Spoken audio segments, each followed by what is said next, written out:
Environment समिटचं आयोजन करण्यात आलेलं आहे. या समिटला कोण कोण उपस्थित असणार आणि याचा उद्देश काय असणार?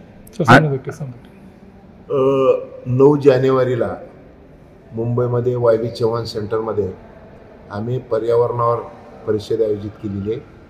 या परिषदेमध्ये महाराष्ट्राचे मुख्यमंत्री एकनाथ शिंदे साहेब, देवेंद्र फडणवीस साहेब, अजित पवार साहेब, नितीन गडकरी साहेब, सुरेश प्रभू साहेब अशी अनेक मान्यवर मंडळी इथं उपस्थित राहणार आहेत.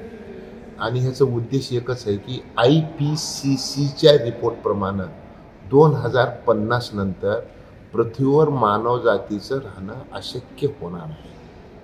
मुंबई महानगरपालिकेचे आयुक्त चहल साहेब सांगतात की दक्षिण मुंबई ही 2050मध्ये पूर्णपणे बुडणार आहे. ते लहान माणसं नाही आहे ते बोलणार आहे. आणि IPCCच्या संदर्भात जर आपल्याला ऐकायचं असेल तर 1988 पासून 198 देशाचे 1100 शास्त्रज्ञ याच्यावर काम करू लागलेले आहेत. आणि यांनी सांगितलं की भारतातले 12 शहरं 2050मध्ये बुडणार आहेत. त्याचं कारण सांगताना काय सांगितलं आहे की आत्ता हवेमध्ये कार्बनचं प्रमाण 350 ppm पाहिजे. आता कार्बन झाले 422 ppm आणि 450 ppm कार्बन कॉन्सन्ट्रेशन झालं की त्या दिवशी हे सगळे अघटित घडणार आहेत. मग हे जर कमी करायचं असेल तर केंद्र सरकारने आता निर्णय केलेला आहे की डिझेल, पेट्रोल आणि कोळसा जाळायचं कमी करायचं आहे, किंबहुना बंद करायचं आहे. नितीन गडकरी साहेब म्हणतात की 2027 नंतर भारतामध्ये डिझेल आणि पेट्रोलचे पंप दिसणार नाहीत. याच्या मागचं सगळ्यात मोठं कारण काय आहे? याच्या मागचं सगळ्यात मोठं कारण हे आहे की आपणाला मानवजात जगवायची. आणि मग आता केंद्र सरकार जी गोष्टी करू लागलेली आहे त्याच्यातली फक्त 2-3 महत्त्वाच्या गोष्टी तुम्हाला सांगणार आहे की दगडी कोळसा जाळणं बंद केल्याशिवाय पृथ्वीवर मानवजात शिल्लक राहणे नाही. त्याचं कारण असं आहे की 1 किलो दगडी कोळसा जाळला की 2 किलो 800 ग्राम कार्बन तयार होत आहे. एकट्या महाराष्ट्रामध्ये दगडी कोळसा जाळून जी वीज निर्माण होती ते दररोज 5,90,000 मेट्रिक टन CO2 हवेमध्ये सोडलं चाललं आहे. हे जर थांबवायचं असेल तर आता सगळ्या बॉयलरमध्ये 7% बायोमास मिसळून जाळणं कंपल्सरी केंद्र सरकारने केलेलं आहे. आता 7% बायोमास जर वापरला, सरकारला बायोमास फक्त 2 लाख मेट्रिक टन मिळते. मग आता ही एवढी जर मोठी तफावत असेल तर हे जाळायचं प्रमाण आता 7%वरून 50%वर कधी जाऊ शकते. एवढं बायोमास आणणार कुठं? सावध आहे का? पुढच्या जे प्रश्न आहेत ते आजपासून आपण सावधपणे केलं पाहिजे. म्हणून शेतकऱ्याच्या मदतीनं देशाला लागणारं बायोमास पुरवायचं काम महाराष्ट्र शासनाच्या वतीने केलं जाणार आहे. आम्ही आता शेतकऱ्याला 1 हेक्टर बांबू लावायला 7 लाख रुपये अनुदान देतोय. आणि ते शेतकरी जर म्हणलं की मला बांबू लावायचं पण पाणी नाही तर मी 4 लाख विहिरीला अनुदान देतोय. आणि विहिरीतलं पाणी आपल्याला जर साठवायचं असेल तर 6 लाख रुपये आम्ही शेततळ्याला देतोय. एवढं सगळं करायचं कशासाठी? एवढं सगळं एवढ्यासाठी करायचं आहे की झाडं झाल्याशिवाय पर्यावरणातला तापमान, कार्बन कमी होणार नाही आणि ऑक्सिजन वाढणार नाही. पर्यावरणातल्या सगळ्यात मोठी 2च गोष्टी ज्या आहेत जगाला, जे आता मानवजातीच्या समोरचे जे प्रश्न तयार झालेले आहेत ते प्रश्न आता जर कमी करायचं असेल तर एक झाड लावावं लागणार आहे आणि दुसरं डिझेल, पेट्रोल, कोळसा कमी जाळावं लागणार आहे. या 2 गोष्टी कराव्या लागणार आहेत आणि ह्या दोन्ही गोष्टी शेतीशी संबंधित आहेत. म्हणून आपले देशाचे पंतप्रधान आदरणीय नरेंद्र मोदी सांगतात की अब तक मेरा किसान अन्नदाता था, अब मेरा किसान ऊर्जादाता बन रहा है. ऊर्जा ही शेतीतून तयार होणार आहे आणि शेतीतून ऊर्जा तयार झाल्याशिवाय पृथ्वीवरचं पर्यावरणाचं समतोल सुरक्षित राहणे नाही.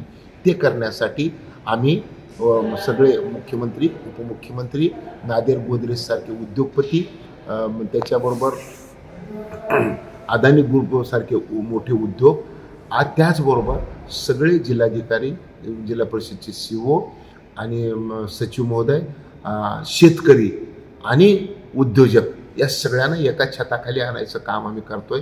आणि या सगळ्यांना एकत्र आणून पृथ्वी वाचवण्याचा प्रयोग 9 जानेवारीला मुंबईपासून आम्ही प्रारंभ करतोय. महाराष्ट्र ज्या पद्धतीने MSP विचार केला हे बघा, केंद्रीय कृषी मूल्य आयोगाचे अध्यक्ष शर्मा साहेब त्यांनी असं सांगतात की संपूर्ण देशामध्ये महाराष्ट्रामधून सगळ्यात जास्त उत्पादन खर्च सांगितलं जातं. हे आम्हाला त्रास होऊ लागलेला आहे.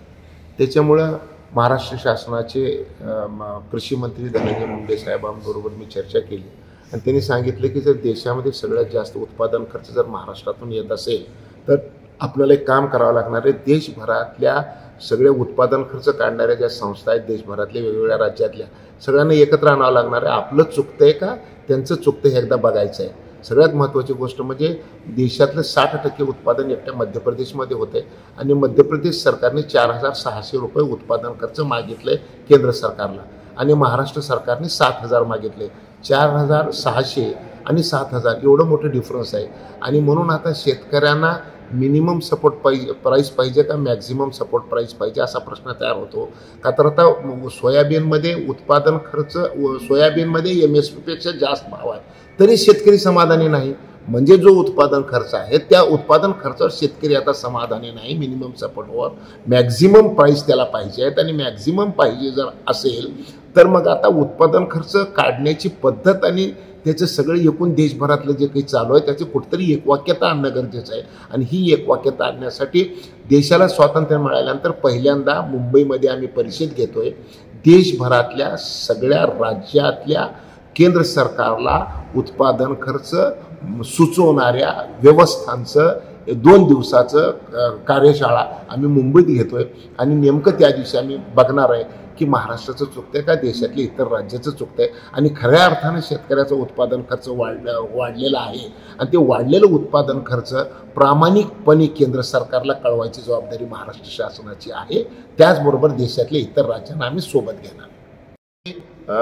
बांबूच्या संदर्भात जर बोलायचं असेल तर जागतिक लेवलचं एक टास्क फोर्स आहे एनबार म्हणून.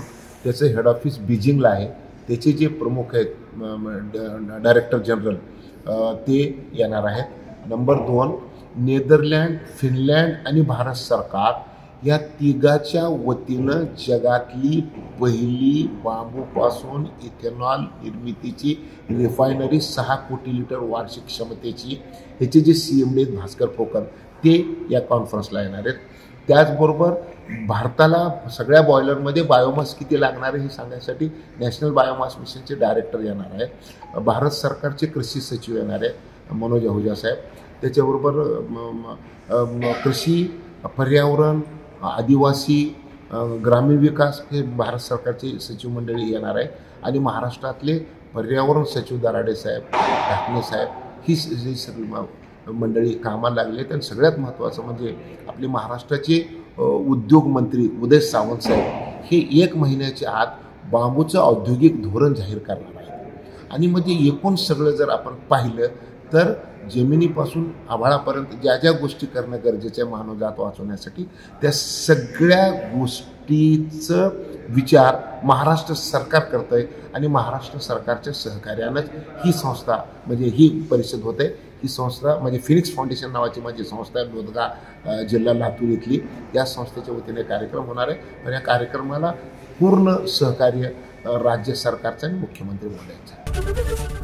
ABP माझा, उघडा डोळे बघा नीट.